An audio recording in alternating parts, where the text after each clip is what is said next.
Bom pessoal, tô chegando, mais informações para vocês, eu sou Rio Gley Fagundes. Hoje é dia 27 de agosto de 2020, na descrição do vídeo vocês vão encontrar o link para esta matéria. Dentro da matéria tem esse vídeo que eu vou passar para você, caso você queira assistir em casa. Então vamos rapidinho aí a matéria. Olha o título aqui, gente. O STF está prestando um grande favor ao crime, afirma o deputado... Cadê o nome dele aqui? Aqui, deputado Luiz Lima. Mostro já o vídeo para vocês. Se inscreve, comenta, compartilha, deixa o seu like, aperte as notificações. Na descrição do vídeo tem conta bancária. Se você curte nosso canal, gosta do nosso trabalho, seja aí um apoiador e um colaborador, tá bom? Agradeço as pessoas que têm dado uma força pra gente, muito obrigado pelo carinho de vocês. Em entrevista à TV Jornal da Cidade Online, o Luiz criticou duramente, Luiz Lima, as ações do Supremo Tribunal Federal, STF, no estado do Rio de Janeiro. O parlamentar falou também sobre outros temas, como o projeto de lei do deputado federal Eduardo Bolsonaro, PSL-SP, que possibilita a castração química voluntária de estupradores como forma de diminuição de pena. Vamos aqui a um resumo rápido. Brasília, Disneylândia do país. Vamos lá, é um resumo rápido aqui. Eu tenho 42 anos, eu vivo no Rio de Janeiro e isso me lembra muito a época do Brizola. Quando eu era bem pequeno, Brizola impediu que a polícia militar fizesse incursões militares nas favelas. Isso fez com que o crime crescesse muito, comunidades crescessem muito, criaram estados paralelos. O STF está prestando um grande favor ao crime, porque o crime não para por causa de Covid. Infelizmente, foi uma posição de quem vive na Disneylândia do nosso país, que é Brasília. Ou seja, o que ele quis dizer aqui? Que o pessoal do STF, que vive em Brasília no conforto dos seus gabinetes, sem saber o que se passa de verdade nas comunidades carentes, tomaram decisões que são catastróficas apenas pelo achismo do que acham. Bom, eu acho que eles não acham, não. Na verdade, eles sabem a desgraça que vão causar. Bom, quem vive aqui no plano piloto não vive a realidade do que a gente enfrenta nas grandes metrópoles, ressaltou o parlamentar. Castração química para estupradores, outro tema. Quando o preso estiver em progressão de pena, cumprido um terço ou metade da sua pena, abre a possibilidade para o condenado fazer voluntariamente a castração química, como uma dose de hormônio que inibe a vontade do ato sexual, de cometer um crime que acho que é uma unanimidade. Todos os brasileiros condenam severamente. Eu sou favorável sim, mas vejo com dificuldade a aprovação do projeto. Grande parte dos parlamentares são reféns dos seus próprios discursos. A polarização política, infelizmente, vem na frente de pautas pelas quais a sociedade clama, destacou. Vamos ao vídeo, né? Agora, só uma pergunta. Quem é contra e quem é a favor da castração química? Deixa aí nos comentários, gente, só pra gente ter uma ideia mais ou menos. Vamos lá? O senhor é a favor ou contra o projeto de lei do deputado federal Eduardo Bolsonaro, que possibilita a castração química voluntária de estupradores como forma de diminuir a pena? Exatamente, Berenice. Quando a gente constrói um projeto de lei, muitas vezes essa lei é divulgada de uma forma equivocada e que faz parecer que antes mesmo do indivíduo ser condenado ou no ato de sua condenação, essa castração química ela vai acontecer independentemente da vontade daquela pessoa que foi condenada. E você disse muito bem na sua pergunta, quando ele tiver numa progressão de pena, cumprido um terço ou metade da sua pena, abre essa possibilidade para o condenado dele voluntariamente, para ter sua progressão de pena, não é obrigatório, como dizem, ele se disponibilizar a ter a castração química, que é uma dose de hormônio muito grande, que vai inibir a vontade dele de ter o ato sexual e de cometer um crime que nós todos, eu acho que é uma unanimidade, todos os brasileiros condenam severamente. Então a gente está vivendo um período de violência muito grande à mulher, né? A gente teve um caso recente agora com uma menina de 10 anos grávida, e isso motivou a ter o resgate desse projeto de lei novamente. Então eu sou favorável sim, mas é muito importante que a gente comunique através da imprensa realmente como vai ser aplicado essa nova lei e como o projeto de lei foi construído. O senhor sugere outro tipo de punição para quem comete esse tipo de crime hediondo? Qual que seria? Berenice, eu queria ter um sistema judiciário mais rápido e eficaz. Na minha opinião, todos deveriam cumprir pena.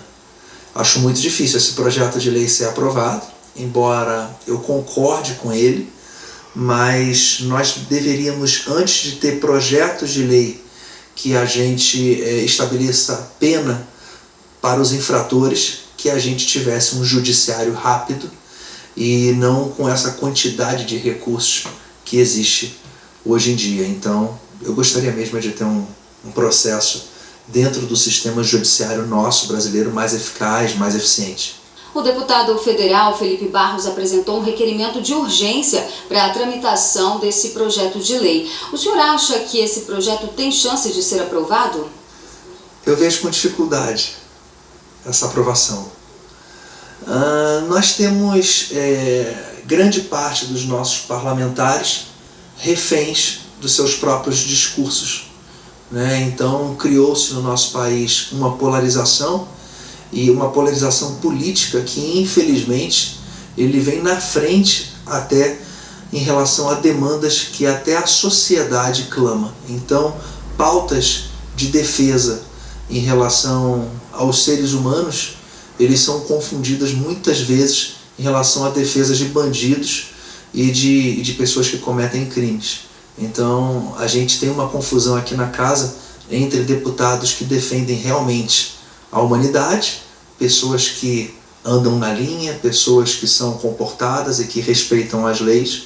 Então eu acredito que se a gente ter mais rigor nas nossas leis e na aplicação de leis mais severas, nós com certeza a gente vai viver num país mais equilibrado e socialmente mais agradável e mais seguro de se viver. Sendo deputado pelo Rio de Janeiro, como o senhor vê a situação do Estado?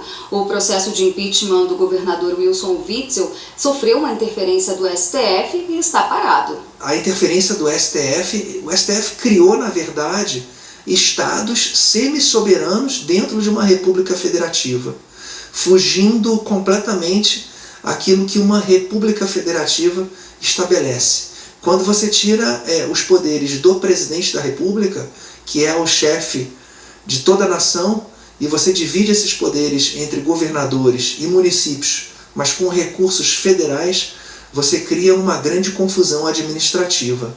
O Covid mostrou, e o combate ao Covid mostrou uma corrupção endêmica no nosso país, em estados e municípios, e no Rio de Janeiro, infelizmente, nós tivemos nos últimos anos, na última década, a gente teve 4 governadores presos. Vamos recapitular aqui. A gente teve Moreira Franco, que foi governador aí no final dos anos 80. Nós temos Rosinha Garotinho, nós tivemos o Garotinho, o Antony, nós tivemos Cabral, o Pezão, nós tivemos o Cabral, 5 já, e a gente tem na Berlinda aqui o governador Wilson Witzel com uma série de denúncias em relação a contratos emergenciais, sem licitação, superfaturados. A gente tem um instituto que recebeu milhões e milhões para fazer os hospitais de campanha. A gente tem secretários sendo presos. E na área da saúde, né, uma área muito delicada. A gente tem um processo de impeachment na Assembleia Legislativa. A gente tem um jogo de poder político. A gente tem pessoas que trabalharam nos últimos governos na qual os governadores estão presos, presentes nesse governo. Então eu lamento muito pelo meu estado, pelos 92 municípios que compõem, o estado do Rio de Janeiro e seu interior praticamente abandonado. A gente tem a região dos lagos, a gente tem o sul fluminense, o noroeste, o norte, a região serrana, a gente tem a nossa costa azul, a costa verde. Então o Rio de Janeiro hoje ele sofre muito. E o município do Rio de Janeiro, com seus 7 milhões de habitantes, com um problema habitacional que se agrava a cada ano. Na minha opinião, o principal problema hoje do Estado, um dos principais problemas e o principal problema da capital é habitacional. O Supremo suspendeu operações policiais nas favelas cariocas e também, recentemente, proibiu o uso de helicópteros nas operações em comunidades. Qual o impacto dessas decisões em um estado como o Rio de Janeiro, marcado por ações de grupos criminosos? Berenice, eu tenho 42 anos, eu vivo no Rio de Janeiro e isso me lembra muito à época do Brizola. Quando eu era bem pequeno, o Brizola impediu da polícia militar, durante um grande tempo, fazer incursões nas comunidades carentes, nas favelas, né? Isso fez com que o crime crescesse muito, isso fez com que comunidades crescessem muito no Rio de Janeiro. A gente tem a Rocinha, a gente tem o Complexo do Alemão, a gente tem o Complexo da Maré, a gente tem as comunidades em Santa Cruz, em Campo Grande, a gente tem os Morros da Tijuca, no Rio de Janeiro, que tiveram um crescimento exatamente nos anos 80. Pela não presença do Estado, pela não participação, criou-se estados paralelos num município que eu considero que é uma favela com pontos de cidade, onde um carro de bombeiro não consegue entrar, um carro de polícia não consegue entrar, uma ambulância não consegue entrar. Então, os traficantes e o crime organizado tornou-se pai dessas pessoas, protetores dessa pessoa. Então você confunde muito quem é mocinho e quem é bandido. O STF está prestando um grande favor ao crime, né? Porque o crime não para por causa de Covid. Viu? O tráfico não para por causa de Covid. Eu acho que o STF esqueceu de combinar com a criminalidade no Rio de Janeiro em parar também de exercer a sua atividade econômica, que é o tráfico de drogas. Então, infelizmente, foi uma posição de quem vive aqui na Disneylândia do nosso país, que é Brasília, que quem vive aqui no plano piloto vive uma completa não realidade do que a gente enfrenta nas grandes metrópoles. Então, quando essas pessoas, quando 11 ministros, ou quando alguns deputados, senadores, ou até mesmo executivo, venham a tomar certas decisões, é muito importante que venha conhecer a realidade de cada município. E o Rio de Janeiro é um município que agoniza muito em relação a ser refém do crime organizado. Deputado, muito obrigada pela sua participação. Gente, Berenice, obrigado tá a se você. despedindo aí. Bom, tá aí, gente. Acho que ele coloca de uma forma bem simples, bem explicada, né, as ações do STF. A bandidagem aí, não só no Rio de Janeiro, mas você vê que nós tivemos aí mais ou menos cerca de 32 mil criminosos soltos com o aval dos ministros no Covid-19. Bom, Canal Brasil Notícias, gente. Vou nem comentar isso aqui. Fui.